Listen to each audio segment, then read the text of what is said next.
الجوازة باظت والفرح الترند باظ. فرح كروان مشاكل بالتفصيل وايه اللي حصل فيه، واللي هتلاقيه في الفيديو ده مش هتلاقيه بره، فياريت تسمع كويس وتحاول تشغل مخك. يلا بينا نشوف. انا وصديقي من ضمن الناس اللي اتفاجئت امبارح وانا قاعد الساعه 12 بالليل على كنبتي بحاول اتخمد، فلقيت ان فرح الكروان مشاكل باظ، اللي انا اصلا ما كنتش عارف تحديد الفرح ده امتى ولا اي نيله يعني.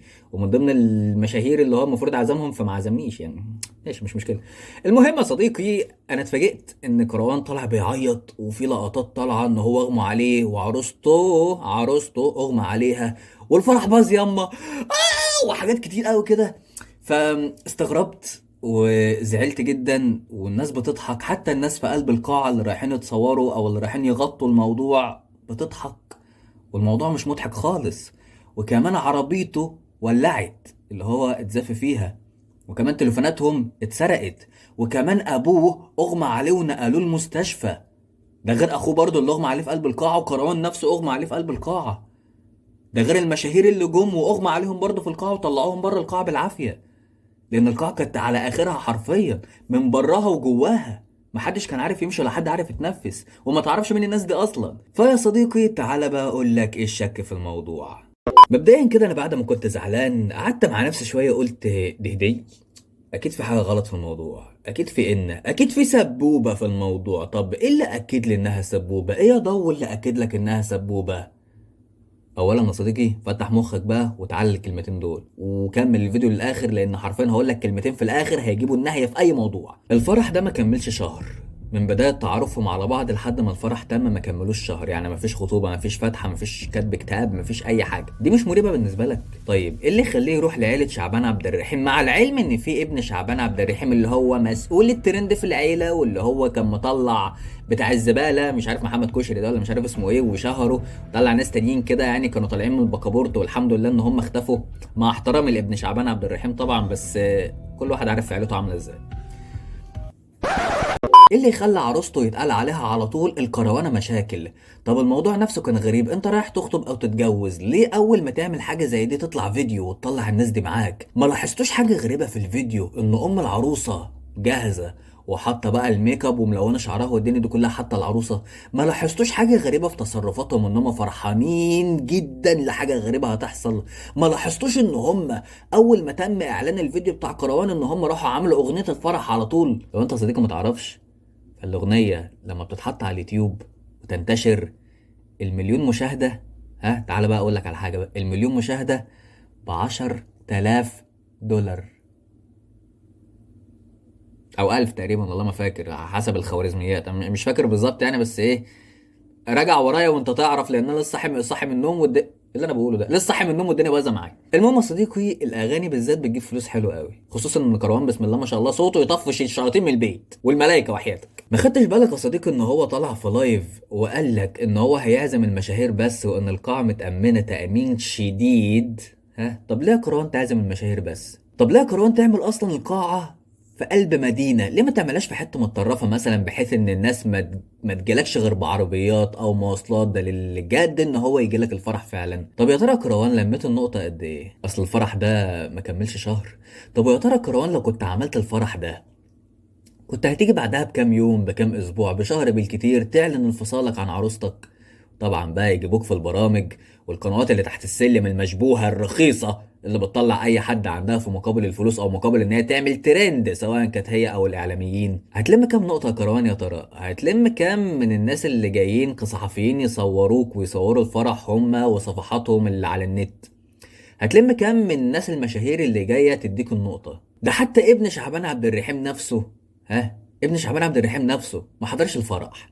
ده حتى كروان نفسه لما الفرح بتاعه باظ، حسب ما بيتقال، الله اعلم، ممكن يكون كمان مقصود ان هو يبوظ، طلع على طول على اللايف وفضل يعيط ويتشحت ويقول الفرح باظ يابا، وفضل يتشحت يا عيني، وفضلت تتبعت له في هدايا، والدنيا حلوه يعني، جاب تكلفه الفرح بمعنى اصح يعني. بس انا اللي مزعلني حاجه، العربيه اللي ولعت دي بتاعتك يا كروان ولا مأجرها؟ انا مش قصدي حاجه، بس لو انت فعلا يا كروان كنت عامل الموضوع ده علشان ترند وعلشان تلم نقطه فلوس يعني، فخسايرك طلعت اكتر بكتير يا كروان. ما تفضلش تجري دايما ورا الترند يا كروان، احنا عارفين ان انت مش عبيط وعارفين كويس انت بتعمل ايه، واحنا كصناع محتوى فاهمين بعض. تمام، واظن الناس برضه فاهمه ان الموضوع ده عباره عن شو بس، وان انت مش زي ما الناس بتقول ان انت غلبان قوي وما تعرفش بتعمل ايه وعندك 29 حرف طايرين والكلام ده كله. لا، انت عارف كويس انت بتعمل ايه، وعارف كويس قوي الترند بيتعمل ازاي. ولكن خلينا ندعي القرآن ربنا يفك سجنه لان الحكومه في نفس اليوم راحت قبضت عليه. ولكن برضه خلونا ندعي لابوه، لان ابوه اغمى عليه في قلب القاعه ونقلوه المستشفى. ولكن واحد يطلع يقول لي دلوقتي طب واحنا مالنا ضوء بكل اللي انت بتقوله ده، ومالنا موضوع الترند ده اصلا؟ هقول لك لا يا صديقي، مالنا ونص. ما احنا اللي بنصنع النجوم واحنا اللي بنصنع الترند، احنا اللي بنعمل المشاهير، احنا اللي لما بنشوف فيديو تافه ملوش اي 30 لازمه لشخص تافه او شخص مش تافه، بنعمل له لايك فالفيديو ينتشر، بنعمل له كومنتات فالفيديو ينتشر، بنشير الفيديو فالفيديو ينتشر، وبنشارك في الجريمه دي. تقول لي جريمه؟ اقول لك اه جريمه. جريمه لان انت بتخلي حد ملوش اي 30 لازمه في المجتمع. وطبعا مش قصدي على كروان بس، يعني مش قصدي على كروان بالتحديد، يعني بمعنى اصح انا قصدي الكلام هنا للعموم، مش موجه كلام لحد معين عشان القواضي بقى والكلام ده كله، انا مش ناقص. انت اللي بتصنع الجريمه دي، انت اللي بتشير حاجه تافهه، انت اللي بتساهم ان المجتمع يبوظ اكتر ما هو بايظ. وطبعا كل ده يا صديقي انت ما بيكونش في دماغك ولا بتكون قصدك، انت كل همك بس ان انت بتعمل لايك وان انت بتضحك. بس فرق هنا يا صديقي بين المحتوى الترفيهي والمحتوى التافه. المحتوى التافه اللي بينقل سم في دماغ اي حد، اللي بيخلي مثلا دكتور متخرج او مهندس او ان شاء الله لو واحد معاه دبلوم او معهوش، يبص لواحد مشهور وبيجمع فلوس كتير والناس شهراه على الفاضي. حرفيا الشخص ده ما بيقدمش اي حاجة للمجتمع، ما بيقدمش حتى ترفيه، لا ده هو نفسه السلعة، هو نفسه اللي الناس بتضحك عليه. حرفيا يا صديقي انت بتشارك في ان كل نفوس الشباب سواء بنات او رجالة نفوسهم تبقى في الارض لما يشوفوا واحد ناجح ملوش اي 30 لازمة وهم لا، لما يشوفوا واحد معاه فلوس كتير وهم لا، لما يشوفوا واحد بيشتغل وبيجيب جنيه من الهوا يا عالم حرام ولا حلال ومش تعبان فيه، وهم اللي طافحين الشقة طول اليوم او ممكن يكونوا بيدوروا على شغل ومش لاقيينه. انت يا صديقي اللي بتشارك في ان طفل صغير يشوف افعال زي الزفت في فيديو فيطلع يقلدها. انت يا صديقي اللي بتشارك ان حد دماغه لسه ما كملتش كتفكير يشوف افكار منيله بستين نيله، او يشارك في افكار منيله بستين نيله فالافكار دي تطبع في دماغه فيبقى هو كمان فاسد. ده يبقى مشروع بني ادم فاسد في المجتمع، والفاسد بيفسد غيره. انت يا صديقي اللي بتشارك في ان الناس اللي شبيه صلاح وشبيه مبابي وشبيه البوكسر تيكر وشبيه الشبيه نفسه بقى بيتشهر بسبب شير انت بتعمله، بسبب تك الزرار انت بتعملها يا صديقي. ليه ما تشيرش حاجة مفيدة؟ ليه بقينا أمة ضحكت من جهلها وعبطها الأمم؟ ليه بجد يا مصريين احنا بقينا كده؟ ليه بقينا بنضحك كل الشعوب علينا؟